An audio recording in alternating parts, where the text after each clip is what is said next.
ಸಾಧಾರಣ ಒಂದು 300-400 ವರ್ಷದ ಹಿಂದೆ ಇವರೆಲ್ಲ ಬಂದವರು, ಮುಗೇರ ಅಂತ. ಹಾಗೆ ಇದು ಬ್ರಹ್ಮಗೈದಳ್ಕರು, ಹಾಗೆ ಇವರು ಮುಗೇರ.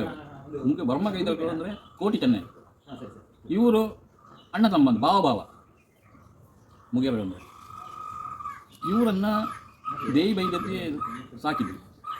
ನಮಗೆಲ್ಲ ಅದೇ ಪುರಾಣಗಳ ಅದರ ಗೊತ್ತಿದ್ದದನ್ನು ಅಷ್ಟೇ ನಮಗೆ ತಿಳಿದದ್ದು ಹೇಳ್ತೇವೆ ಅಷ್ಟೇ.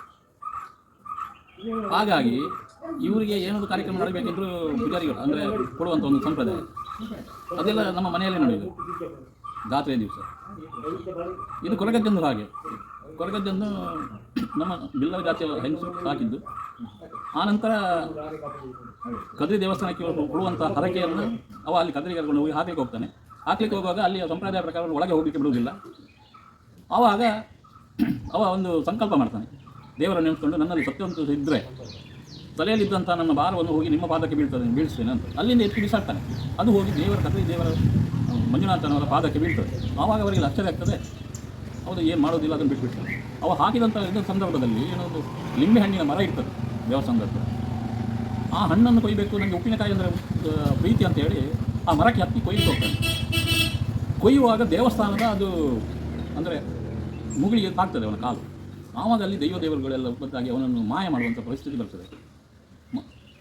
ಅಂಥ ಸಂದರ್ಭದಲ್ಲಿ ಅವನು ಮಾಯ ಮಾಡ್ತಾರೆ. ಮಾಯ ಮಾಡಿ ಮತ್ತೆ ಅವನು ಕುತ್ತಾರಿನಲ್ಲಿರುವಂಥ ಒಂದು ಪ್ರದೇಶದಲ್ಲಿ ಪುನಃ ಅಜ್ಜನ ರೂಪದಲ್ಲಿ ಸುತ್ತಾಗ್ತಾನೆ. ಅಲ್ಲಿಂದ ಅಜ್ಜನ ಕಥೆ ನಡೀತದೆ. ಇವಾಗ ಕೋಲ ನಡೀತಾ ಇತ್ತು. ಕೋಲ ಆಗ್ತಾ ಇರುವಂಥ ಸಂದರ್ಭಗಳಲ್ಲಿ ಒಂದು ಅಜ್ಜನ ಪಾತ್ರ ಮಾಡುವಂಥ ಒಂದು ಕೋಲ ಇಲ್ಲಿ ನಡೀತಾ ಇತ್ತು. ಅದು ಇಂಥ ಹೀಗೆ ನಡಿಬೇಕು ಅಂತ ಇದು ಇರಲಿಲ್ಲ.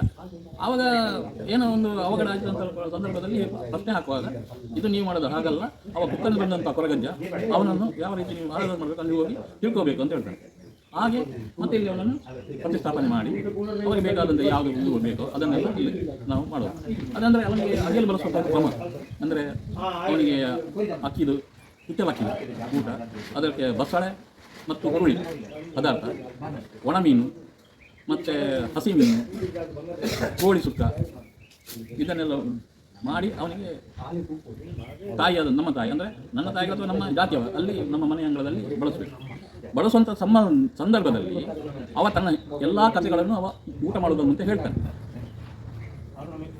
ಮತ್ತು ಅವನಿಗೆ ಅದೇ ಕಳ್ಳು, ಚಕ್ಕುಲಿ, ಬೀಡ ಇದೆಲ್ಲ ಇಷ್ಟ ಅವನಿಗೆ.